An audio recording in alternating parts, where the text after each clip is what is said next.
Welcome to Raising the Bar with RebuttalPR, the podcast where we elevate the stories of the plaintiff's bar and dive into the key trends shaping the civil justice system today. I'm your host, Ray DeLorenzi, and in each episode, we'll bring you insightful interviews with leading attorneys, expert perspectives on current legal events, and in-depth discussions on the issues that matter most. Now let's jump in. So I got this kind of sense that being a lawyer was really a little bit about more of a service type profession, and a little bit like a gambler and a fighter, really, for people who really may never have had one in their corner. And so it was a very idealistic view. Hey everyone, welcome to a new episode of Raising the Bar with RebuttalPR. I'm your host, Ray DeLorenzi. Today I am joined by Josh Koskoff of Koskoff, and Bieder in Connecticut. Josh almost needs no introduction. He has worked on some of the most society-changing cases of the last several decades, most notably the Sandy Hook shooting, which we'll get into a little bit later. But thank you, Josh, for joining the podcast today. Thank you, Ray. I'm thrilled to be here.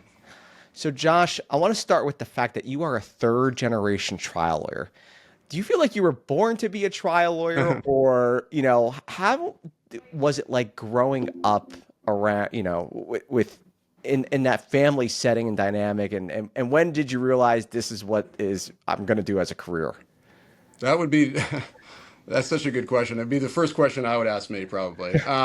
It was, first of all, it was a great honor and unique experience to grow up in the sort of the marinating in what trial lawyers do. I'm very mindful of that being a true gift and a unique childhood. So I consider it a little bit of a double-edged sword in terms of professionally. On the positive side, it's a very sharp edge. It was the type of law I was exposed to, of course, was that of the fighter in the trial lawyer. So my grandfather was a very sort of majestic, elegant statesman type of a trial lawyer. And he was when he spoke in like this very commanding baritone, like wisdom. No matter what he said, sounded wise. You could say the Mets lost today, and it sounded wise, which they often did. But I love my grandfather. I had a very close relationship with him. And from him, I sort of learned a lot of wisdom and basics, and saw the lawyer as a fighter for the underdog, really. And then for my dad, I saw more the lawyer as the storyteller or the human being, like the empath. And both of them took on fights. They never asked the question of, can we make any money off this case? That was not considered to be an appropriate question if you were a lawyer. And for that reason, our firm almost went bankrupt many times. But their idea was to be in service of a person who really deserved a fighter in their corner. And they were always taking on these big corporations or judicial power, governmental, powerful interests. So I got this kind of sense that being a lawyer was really a little bit about more of a service type profession, and a little bit like a gambler and a fighter, really, for people who really may never have had one in their corner. And so it was a very idealistic view. From that standpoint, all of the things I learned from them definitely made whatever success I've had is because of that, largely. We stand on the shoulders of my dad and my grandpa. And it was also but it's also, intimidating. Do you remember how old you were the first time you were in court? No, but I remember driving my grandfather to court and standing outside waiting for him to come out.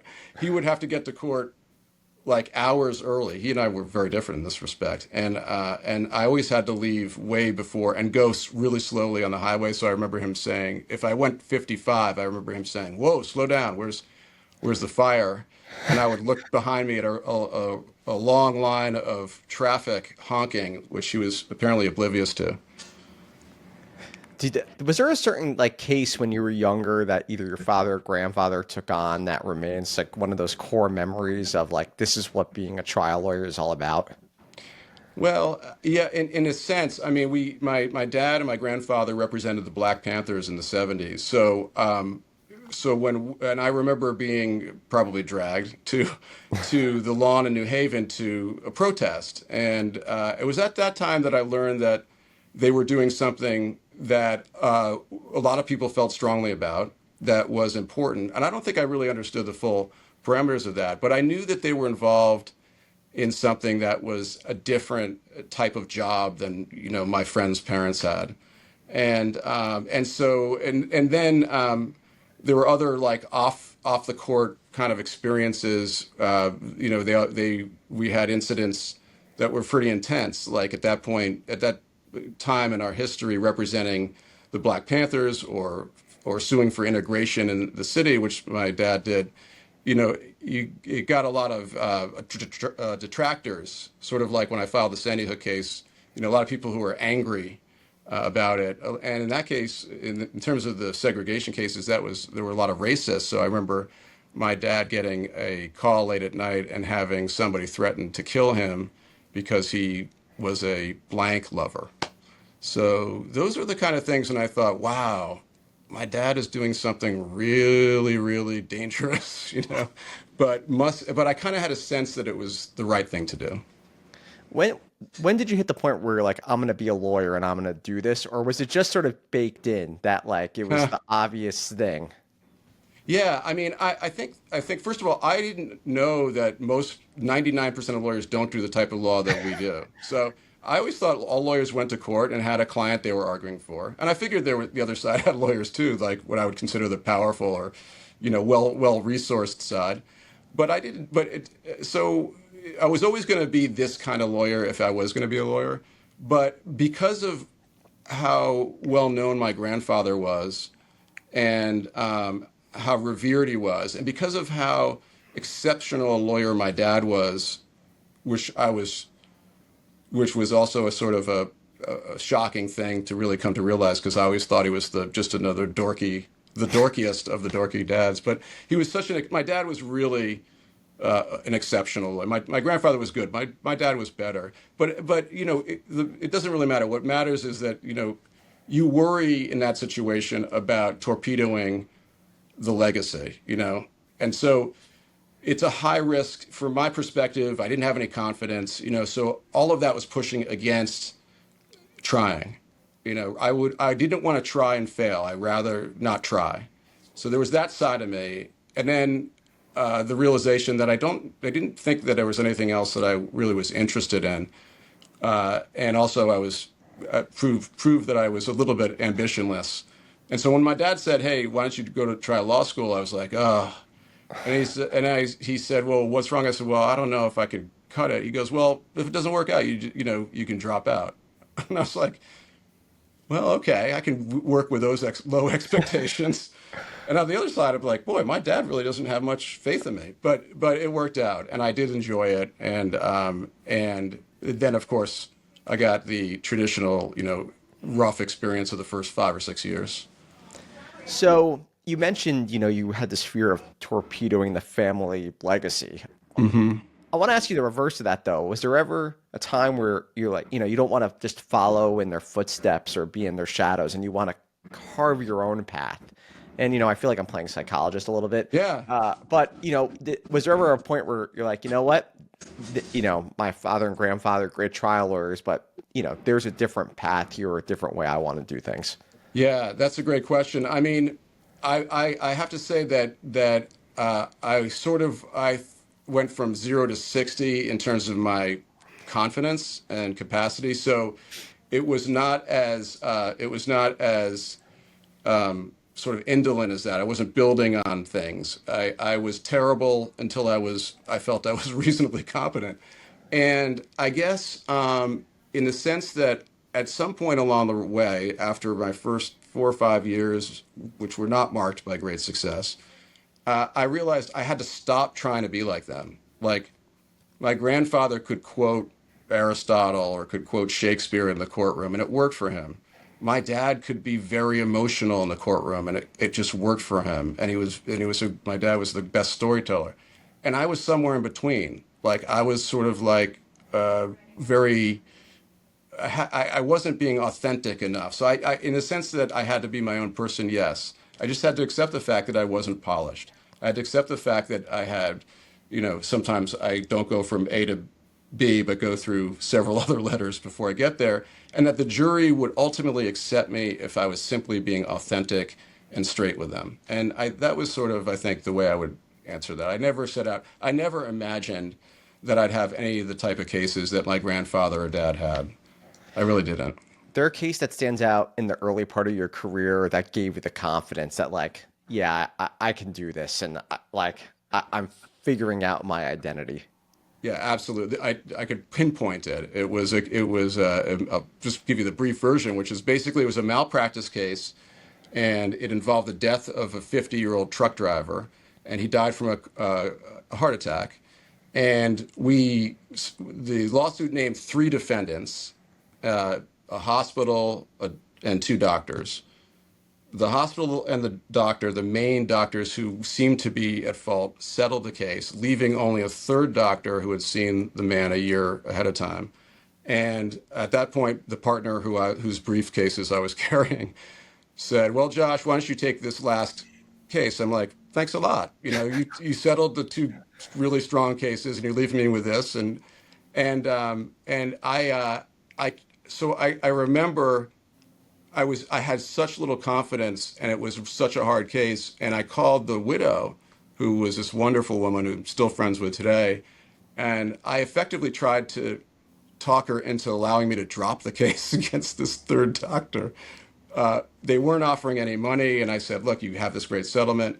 And she asked me a question that I don't even know if we'd be talking right now if the answer hadn't been what it had been, which is, there was an EKG done a year ahead of time, and she said if the EKG was normal, that she would drop the case. But if it was abnormal, so that's how she said it. Was the EKG normal? So I was like, great, I've got my out. So I go and I ask my expert, is the EKG normal? And the expert says, well, it's actually not normal. It's a non-specific abnormality. So it wasn't necessarily abnormal, but the answer to her question was no, it was not normal. So at that point, she said, "I want to try the case." And you think about one thing that happens in somebody's life that for Gary, for my plaintiff, it cost him his life. For me, so it cost him a lot more. For me, that answer led to what turned out to be the largest wrongful death verdict in Connecticut history, which was then overturned. And I tried it again and got a verdict that was about twice as that. I'm only saying that because, not to brag or anything, but I don't know what it would have happened had that not happened. So that was the turning point for me. I felt, okay, I can get by, I can get through. Believe me, my track record sucked. What'd the other partner say who left you to your own devices on that one? He wanted credit. He wanted credit for it. No, he was pretty happy about it. He was pretty happy. So I want to fast forward a bit to 2019. So you bring this groundbreaking lawsuit against Harvard on behalf of a descendant of enslaved individuals who were photographed in 1850. Mm-hmm. Tell me about this case and the genesis of it. Well, this was my dad's sort of crown jewel case, his last case he ever handled, and this was vintage Michael Koskoff, dreamer, storyteller, believer that when you have something that is wrong, even if the law is against you or not established or no other lawyer would take it, it's your job, to take cases for people who are deserving and who have been profoundly wronged, even if it means going up against like a Harvard in a case that is over 150 years old. So my dad wrote a movie called Marshall. In the movie was a civil rights leader, Ben Crump, who played a cameo role as Trayvon Martin's parents at the end of the movie. And there was a woman in Connecticut who went to an NAACP conference in Washington at which Ben Crump was speaking. And she walked up to him afterwards and said, "Mr. Crump, I have a case. My ancestors were part of an experiment by Harvard. Uh, they were enslaved, and the experiment was done by a racist Harvard professor. And Harvard is refusing to engage with me. And do you know anybody who can help?" And she was from Connecticut. And first Ben's reaction was, which was my reaction when first my dad told me, was, "I think the statute of limitations expired about 170 years ago."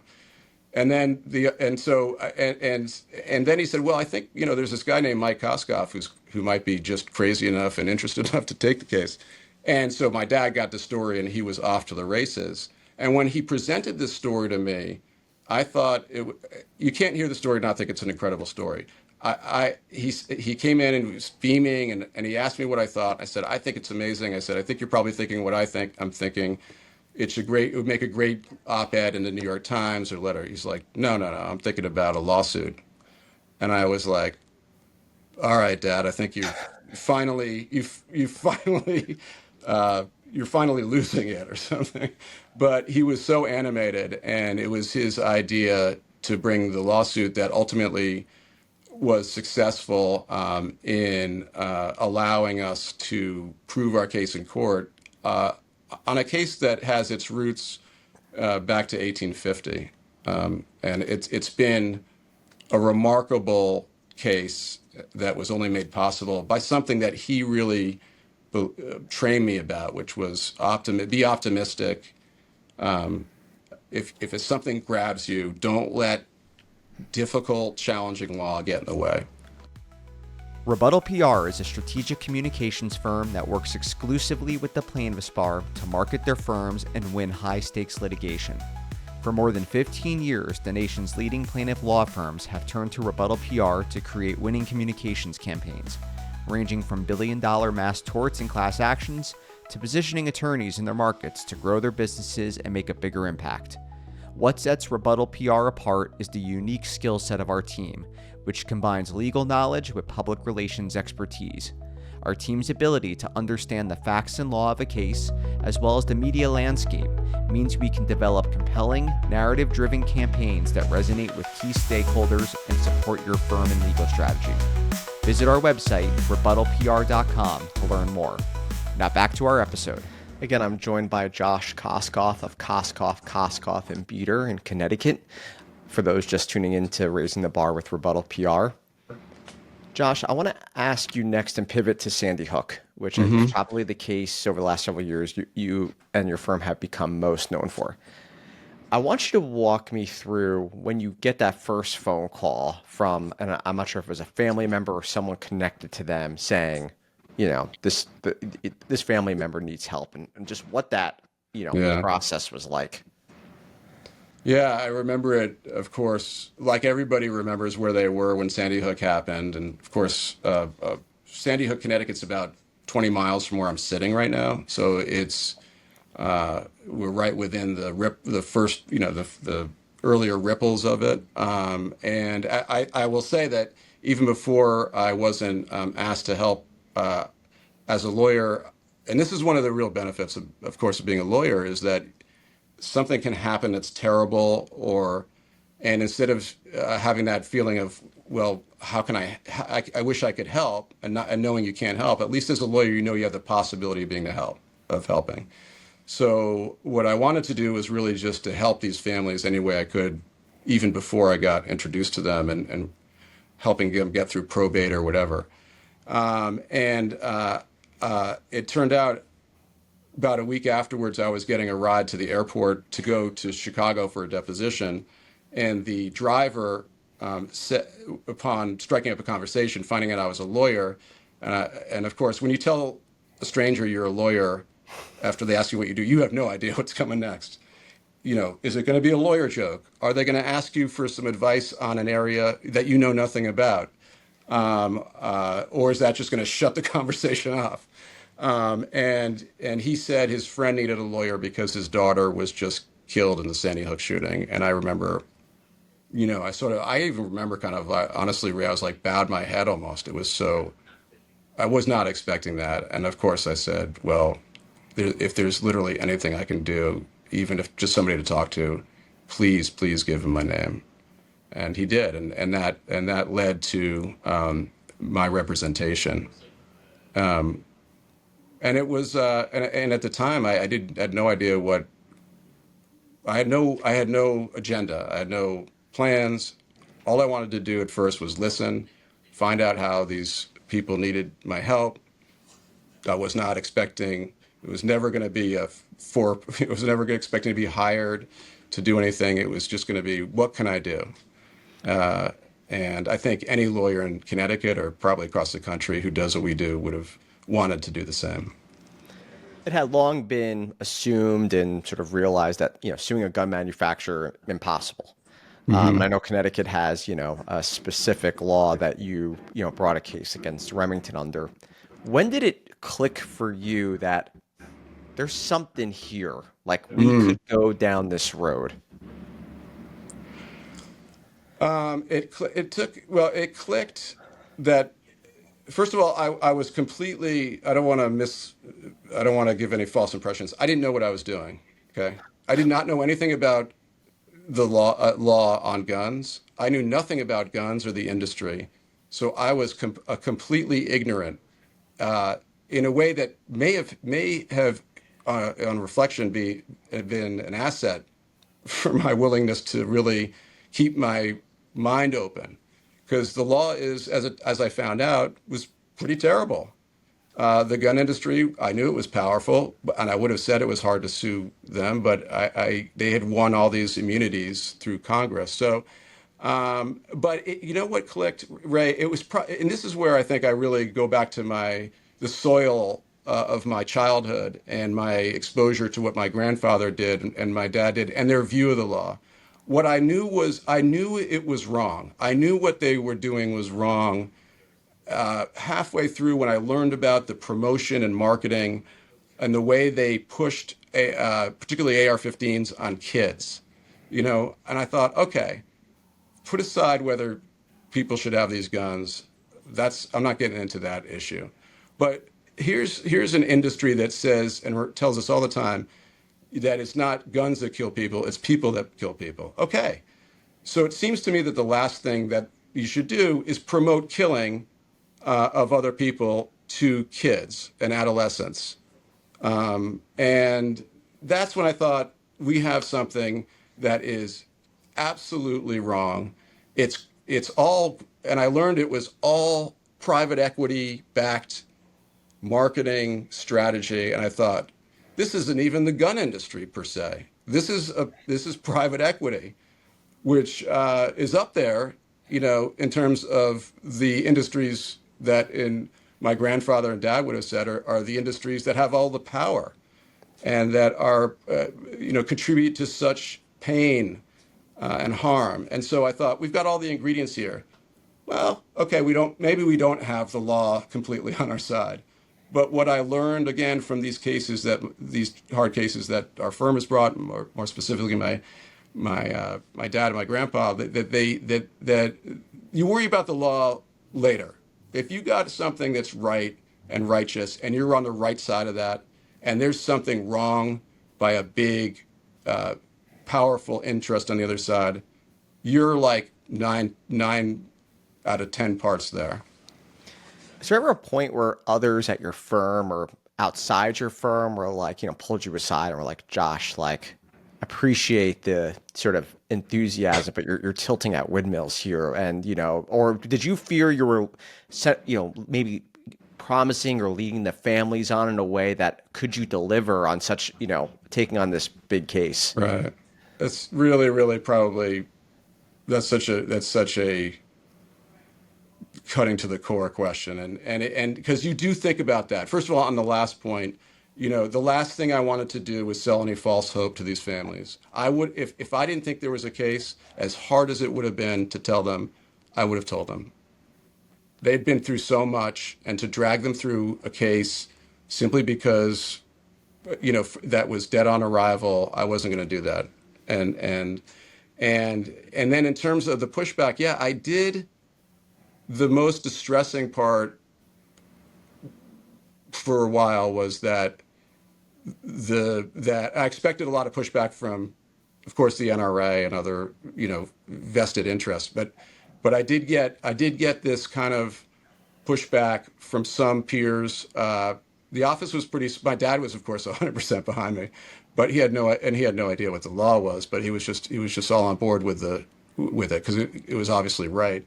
But I got some muted at the time support, and then there was some pushback. But you got to stick your neck out sometimes. I didn't, and sometimes I guess you don't really know when you're actually sticking your neck out to some people. But when you commit to families, look, I would have been the first to say, who is this crackpot lawyer bringing this case? If I didn't know if I didn't spend almost 2 years looking into the facts and knowing and drawing a direct connection between what this private equity-backed gun conglomerate did and the Sandy Hook shooting specifically, I would be the first. I would be like, wow, that sounds like a crazy case. So I don't begrudge people being a little bit cynical or pessimistic. Although in general, cynicism and pessimism, to me, is the place where you go, where cases go to die. So, after Sandy Hook, and I'm not sure how long after, there was this tweet that has become sort of infamous. It has to do with Congress really failing to pass any gun control. And it was, the tweet went something like, the gun control debate ended after Sandy Hook, when essentially, Congress sort of shrugged its shoulders at the idea of children being murdered. And I wonder, despite accomplishing so much for these families, school shootings still happen at such an alarming rate.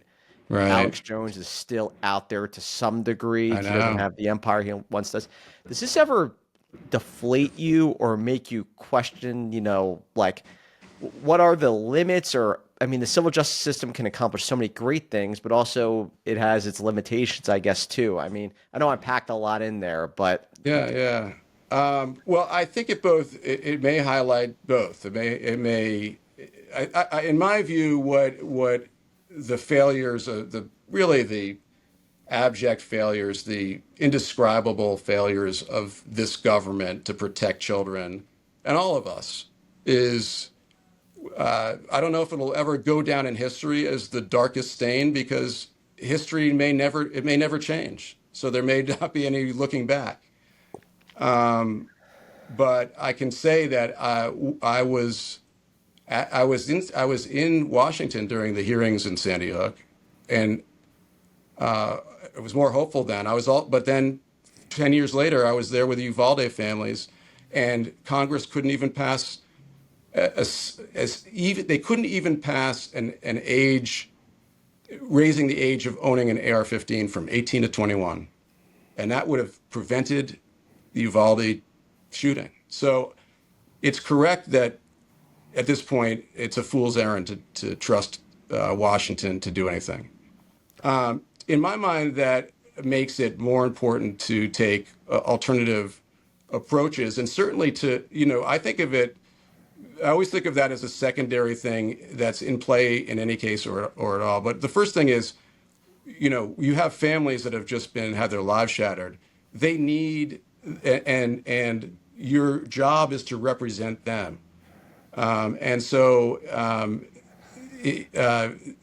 think of that as so important. And I do think that this highlights the importance of the civil system versus the futility of it. There's three branches of government for a reason. Almost on a daily basis, we see how important that is and how scary it is when all three start to crumble. So I kind of view Congress's and the government's ineptitude and lack of courage as just heightening the importance of addressing things like this from outside the Beltway. you said earlier that cynicism is where cases go to die. And you Yeah. strike me as actually a pretty hopeful and optimistic person. What makes you optimistic about the civil justice system and its ability to drive change and a better future?